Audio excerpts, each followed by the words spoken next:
Rajshahi medical বিশ্ববিদ্যালয়ের উপাচার্য অধ্যাপক ডক্টর মোহাম্মদ জাহাদুল হকের পদত্যাগের দাবিতে অবস্থান কর্মসূচি পালন করেছে ছাত্র জনতার একাংশ। সকালে বিশ্ববিদ্যালয়ের অস্থায়ী কার্যালয়ের সামনে এই কর্মসূচি পালন করা হয়। এ সময় আন্দোলনকারীরা অভিযোগ করেন, বিশ্ববিদ্যালয়ের বিভিন্ন উন্নয়ন প্রকল্প, টেন্ডার প্রক্রিয়া, নিয়োগ, সম্পদ ব্যবস্থাপনা ও আর্থিক কর্মকাণ্ডে ব্যাপক অনিয়ম ও দুর্নীতি হয়েছে। উপাচার্যের বিরুদ্ধে টেন্ডার ছাড়া গাছ বিক্রি, ভবন ও সীমানা প্রাচীর ভাঙার অর্থ আত্মসাৎ, সম্পদ লিজ এবং নির্মাণ কাজে অনিয়মের অভিযোগে তদন্ত দাবি করেন তারা।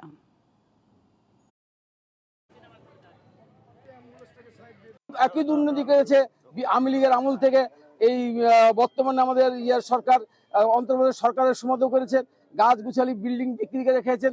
তার সাথে এখনো এই যে বর্তমানে যে কাজগুলো দিচ্ছে, টাকার বিনিময়ে কাজগুলো দিচ্ছে। বিগত দিনে স্বৈরাচার আন্দোলন করে পতন করেছি, এই ভীষিক স্বৈরাচার হিসাবে আমরা আখ্যায়িত করে ইনার পদত্যাগ এবং অপসারণ চাই।